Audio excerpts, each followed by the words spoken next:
Second letter. I have already written you once, and I did so with a tone of certainty. After 5 years of separation, I told you why we were the stronger, because of the detour that took us out of our way to seek our justification, because of the delay occasioned by worry about our rights, because of the crazy insistence of ours on reconciling everything that we loved. But it is worth repeating. As I have already told you, we paid dearly for that detour. Rather than running the risk of injustice, we preferred disorder. But at the same time, that very detour constitutes our strength today, and as a result, we are within sight of victory. Yes, I have already told you all that, and in a tone of certainty, as fast as I could write and without erasing a word. But I have had time to think about it. Night is a time for meditation. For 3 years, you have brought night to our towns and to our hearts. For 3 years, we have been developing in the dark the thought which now emerges fully armed to face you. Now I can speak to you of the intelligence.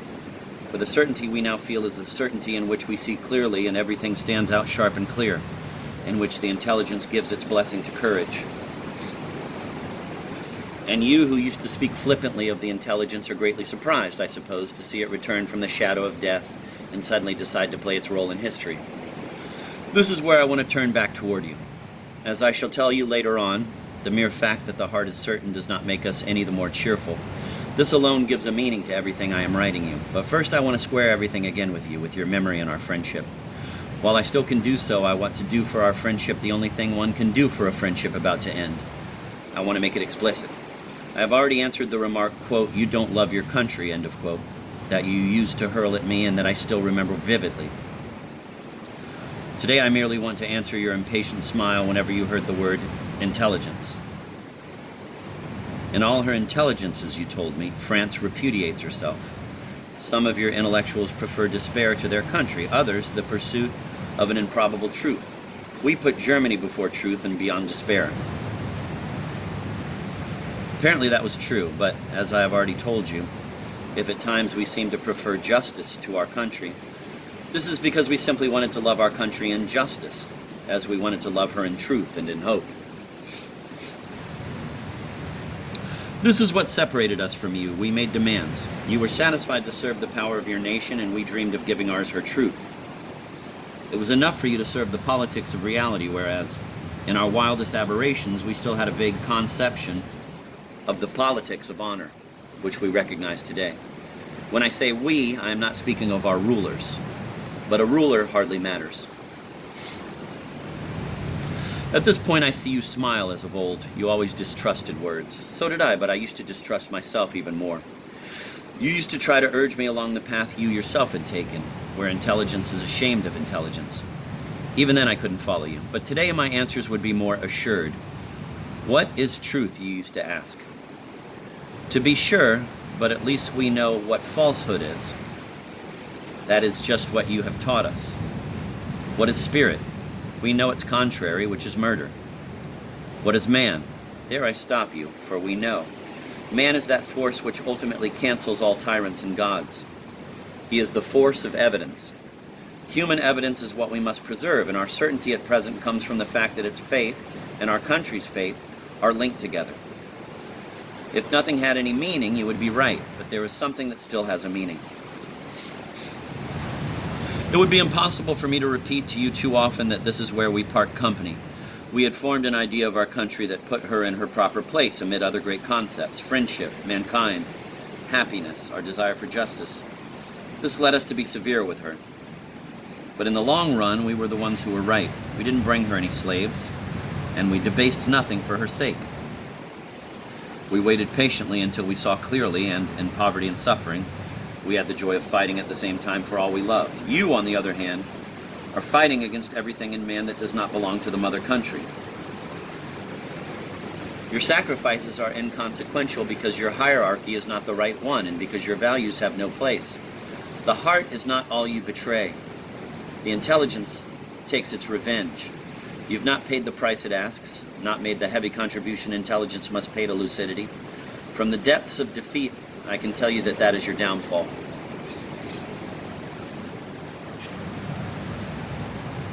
Let me tell you this story. Before dawn, from a prison I know, somewhere in France, a truck driven by armed soldiers is taking 11 Frenchmen to the cemetery where you are to shoot them. Out of the 11, 5 or 6 have really done something, a tract, a few meetings, something that showed their refusal to submit. The 5 or 6 sitting motionless inside the truck are filled with fear, but if I may say so, it is an ordinary fear. The kind that grips every man facing the unknown, a fear that is not incompatible with courage. The others have done nothing. This hour is harder for them because they are dying by mistake or as victims of a kind of indifference. Among them is a child of 16. You know the faces of our adolescents. I don't want to talk about them. The boy is dominated by fear. He gives in to it shamelessly. Don't smile scornfully. His teeth are chattering. But you have placed beside him a chaplain whose task is to alleviate somewhat the agonizing hour of waiting. I believe I can say that for men who are about to be killed, a conversation about a future life is of no avail. It is too hard to believe that the lime pit is not the end of all. The prisoners in the truck are silent. The chaplain turns toward the child huddled in his corner. He will understand better. The child answers, clings to the chaplain's voice, and hope returns. In the mutest of horrors, sometimes it is enough for a man to speak. Perhaps he is going to fix everything. I haven't done anything, says the child. Yes, says the chaplain. But that's not the question now. You must get ready to die properly. It can't be possible that no one understands me. I am your friend, and perhaps I understand you, but it is late. I shall be with you, and the good Lord will be too. You'll see how easy it is. The child turns his head away. The chaplain speaks of God. Does the child believe in him? Yes, he believes. Hence he knows that nothing is as important as the peace awaiting him. But that very peace is what frightens the child. I am your friend, the chaplain repeats. The others are silent. He must think of them. The chaplain leans toward the silent group, turning his back on the child for a moment. The truck is advancing slowly with a sucking sound over the road, which is damp with dew. Imagine the gray hour, the early morning smell of men, the invisible countryside suggested by sounds of teams being harnessed or the cry of a bird. The child leans against the canvas covering, which gives a little. He notices a narrow space between it and the truck body. He could jump if he wanted. The chaplain has his back turned, and up front the soldiers are intent on finding their way in the dark. The boy doesn't stop to think. He tears the canvas loose, slips into the opening, and jumps. His fall is hardly heard. The sound of running on the road, then nothing more. He is in the fields, where his steps can't be heard. But the flapping of the canvas, the sharp, damp morning air penetrating the truck, make the chaplain and the prisoners turn around. For a second, the priest stares at those men looking at him in silence, a second in which the man of God must decide whether he is on the side of the executioners or on the side of the martyrs in keeping with his vocation. But he has already knocked on the partition separating him from his comrades. Achtung! The alarm is given. 2 soldiers leap into the truck and point their guns at the prisoners. 2 others leap to the ground and start running across the fields. The chaplain, a few paces from the truck, standing on the asphalt, tries to see them through the fog. In the truck, the men can only listen to the sounds of the chase, the muffled explanations, a shot, silence, then the sound of voices again coming nearer. Finally, a hollow stamping of feet. The child is brought back. He wasn't hit, but he stopped, surrounded in that enemy fog. Suddenly, without courage, forsaken by himself, he is carried rather than led by his guards. He has been beaten somewhat, but not much. The most important lies ahead. He doesn't look at the chaplain or anyone else. The priest has climbed up beside the driver. An armed soldier has taken his place in the truck. Thrown into one of the corners, the child doesn't cry. Between the canvas and the floor, he watches the road slip away again and sees in its surface a reflection of the dawn. I am sure you can very well imagine the rest, but it is important for you to know who told me this story. It was a French priest. He said to me, I am ashamed for that man, and I am pleased to think that no French priest would have been willing to make his God abet murder. That was true. The chaplain simply felt as you do. It seemed natural to him to make even his faith serve his country. Even the gods are mobilized in your country. They are on your side, as you say, but only as a result of coercion. You no longer distinguish anything. You are nothing but a single impulse, and now you are fighting with the resources of blind anger, with your mind on weapons and feats of arms rather than on ideas, stubbornly confusing every issue and following your obsession. We, on the other hand, started from the intelligence and its hesitations. We were powerless against wrath. But now our detour is finished. It took only a dead child for us to add wrath to intelligence. And now we are 2 against 1. I want to speak to you of wrath. Remember when I expressed amazement at the outburst of one of your superiors? You said to me, quote, "That too is good, but you don't understand. There is a virtue the French lack. Anger," end of quote. No, that's not it, but the French are difficult on the subject of virtues, and they don't assume them unless they have to. This gives their wrath the silence and strength you are just beginning to feel. And it is with that sort of wrath, the only kind I recognize in myself, that I am going to end this letter. For, as I told you, certainty is not gaiety of heart. We know what we lost on that long detour. We know the price we are paying for the bitter joy of fighting in agreement with ourselves.